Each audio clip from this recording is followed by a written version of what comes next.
अस्सलाम वालेकुम। जो आप लोगों से मैंने बात करनी है वो ये करनी है कि पाकिस्तान साउथ अफ्रीका का वनडे जारी है, लेकिन साउथ अफ्रीका ये वनडे बआसानी जीत जाएगा। उसके पीछे बात ये है कि जब पागल कप्तान हो, पागल कोच हो, पागल सिलेक्टर और पागल पीसीबी की जो है ना पूरी मैनेजमेंट हो, तो यही होता है। पहले सवाल का जवाब ये दें, सही है 23 पे या इस तरह 3 विकेटें गिर गई थी, लेकिन उसके बाद जिस तरह से पाकिस्तान ने 270 रन किए, वो तो अच्छा स्कोर था। पाकिस्तान के जो नीचे के बैट्समैन हैं, जिनमें नवाज, फ़हीम, नसीम, वसीम, इन्होंने मिल मिला के 95 रन किए हैं। और यही चीज़ चाहिए होती है ओडीआई और टेस्ट में कि आपके नीचे के प्लेयर रन करें। ठीक है, सही है, नवाज ने अच्छी बैटिंग की, फ़हीम अशरफ ने भी अच्छी बैटिंग की, लेकिन और बेहतर कर सकता था।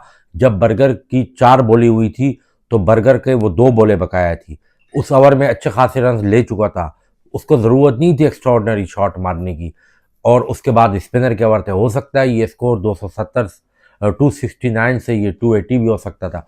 बहरहाल कहने का मकसद ये है कि मुझे समझ में ये नहीं आई है कि आप लोग ने इस मैच में, अगर आपने मोहम्मद वसीम को खिलाया है और आपने एक रेगुलर स्पिनर बिठाया है, तो रेगुलर स्पिनर की जगह आप रेगुलर बॉलर अगर उसकी जगह नहीं खिला रहे थे, तो आप हुसैन तलत की जगह फैसल अकरम को आप चांस देते।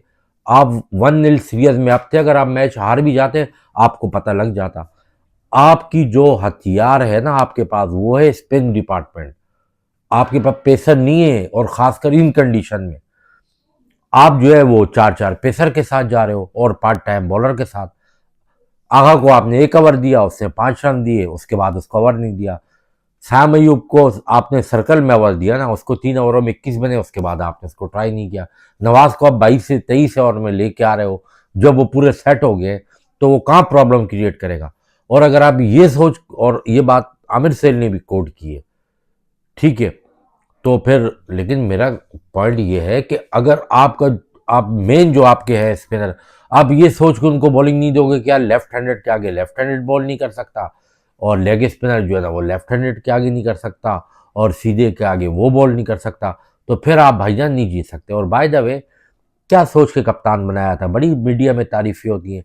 आज तो इसकी कैप्टनसी का पता चल रहा था, तीसरे के चौथे ओवरों के बाद तो इसने स्लिप ही हटा दी थी। ये कैप्टन है कि जब मोहम्मद वसीम, हालांकि शुरू में मोहम्मद वसीम विविड बॉलिंग कर रहा था, और वो करता है विविड बॉलिंग, वो इतना अच्छा बॉलर नहीं है।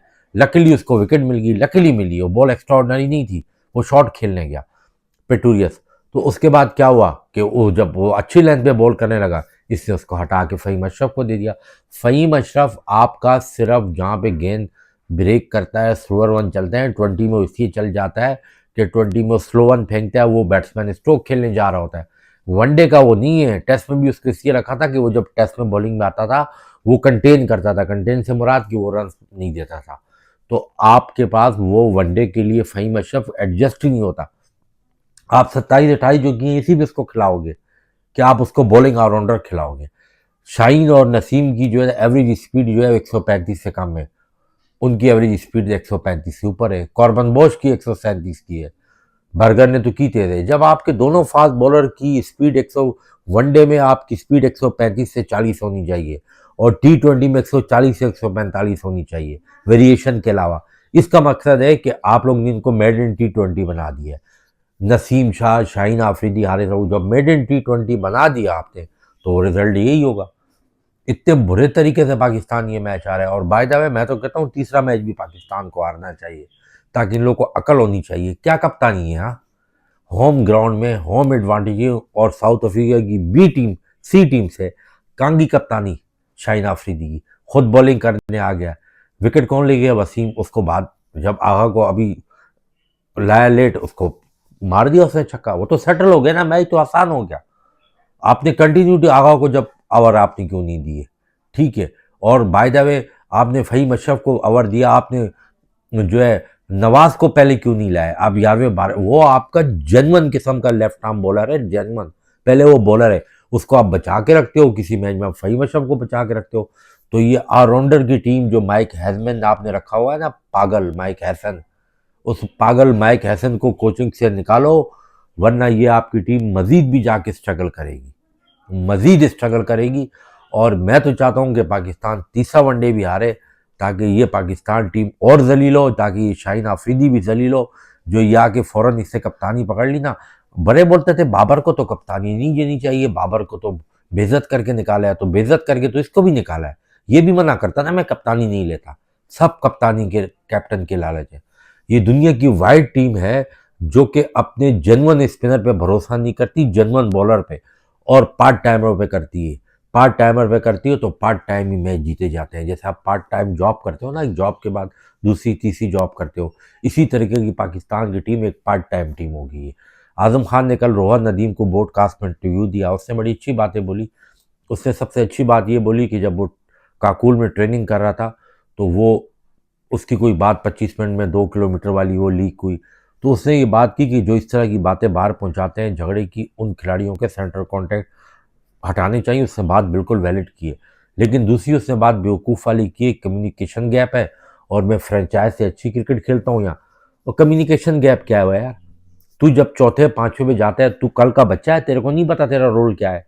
जब तेरे को बोल रहे थे कि अपना वेट कम कर, उस टाइम तो तू किसी की सुनता नहीं था। तुझे चाह के डोमेस्टिक खेलनी चाहिए कि तू एनसीए में आकिब जावेद की आप साजिश देखो। उसने जब आकिब जावेद को फ़ोन किया तो आकिब जावेद ने कहा आ जाओ हमें कीपर की ज़रूरत है। क्यों? कि उससे रिजवान को हटाना है। ठीक है, आकिब जावेद उसको बोलता तू एनसीए में नहीं आ, तू जाके डोमेस्टिक खेल। अगर वाकई ये पाकिस्तानी क्रिकेट की बेहतरी चाहते हैं, उसको बोलता तू जाके डोमेस्टिक खेल, डोमेस्टिक में परफॉर्म कर, उसके बाद तू पीएसएल तो बात की बात है, उसके बाद डोमेस्टिक में T20 के टूर्नामेंट में परफॉर्म कर और अपना वेट कम कर, अपनी फिटनेस अच्छी कर, इम्प्रोवाइजेशन कर, उसके बाद हम तुझे कंसीडर करेंगे। एनसीए में उसको भी बुला दिया, उमर अकमल को भी बुला दिया, 39 साल के। एक साजिश तैयार की जा रही है किस तरीके से रिजवान को हटाओ, बाबर को हटाओ, इनको हटाओ। इस तरीके से आप नहीं जीत सकते, आप सिर्फ जलील और ख्वार होगे। और आज़म खान वहाँ इंटरव्यू में बोल रहा है कि मैं वो जो है मुझे चांस दिए गए, लेकिन वो मैं स्पिनर के आगे अच्छा था, लेकिन मुझे जो है ना अच्छी बॉलें पड़ गई और मुझे मुजीब और राशिद ने शारजा में अच्छी बॉलें करा दी, 1.5 फुट गेंद टर्न हो रहा था। मैंने कहा कहाँ फंस गया। फिर लूक वुड ने मुझे इंग्लैंड में बाउंसर मारा, तो दूसरे बाउंसर पे मैं आउट हुआ। क्राउड ने मुझे पर्ची पर्ची के नारे लगाए, तो मुझे बात ये, क्राउड तो नारे लगाएगा, आप ऑडियंस को चुप थोड़ी करा सकते हो। क्या ये बाबर आजम बोलता है कि उसके हक में क्राउड आए? आपने अगर कुछ करना है, बाबर आजम को भी मैं बार बार कह रहा हूँ, मैं बार बार कह रहा हूँ, नेट पे प्रैक्टिस साइड आर्म पे तुम पूरा दिन भी लगे रहो नहीं कर सकते जब तक तुम डोमेस्टिक में नहीं जाओगे। पाकिस्तान के डोमेस्टिक में मैंने देखा है बॉलर अच्छी बॉल कराते हैं, 3-3 स्लिपें लेके बॉल करते हैं। Spinner short mid wicket short, मतलब वो सिली मिड ऑफ लेके बॉलिंग करते हैं स्लिप लेके। जब तक आप डोमेस्टिक में नहीं जाओगे आपको इंटरनेशनल में प्रॉब्लम होगी। एक मैच में रस करोगे, नेक्स्ट मैच में आपको प्रॉब्लम होगी। आप चुपचाप अपनी डोमेस्टिक में जाओ। जिस तरह ऑस्ट्रेलिया का प्लेयर जो है ट्रेविस T20 छोड़ के चला गया, वो उसने बोला T20 जाए भाड़ में, वो जो है ना वो शेफर शील्ड खेलने चला गया। शेफर शील्ड क्यों? कि वो एशेज की तैयारी कर रहा है, T20 छोड़ के चला गया वो। इसको बोलते हैं कमिटमेंट। तो आप कमिटमेंट निभाओ, डोमेस्टिक में जाओ, डोमेस्टिक में प्रूफ करो। और जब तक Mohsin Naqvi chairman, Aqib Javed chief selector NCA का चेयरमैन, माइक हैसन कोच और है ना, और उस वक्त तक आपकी टीम में कभी भी बेहतरी नहीं आ सकती। बस ऐसे ही खेलते रहेंगे।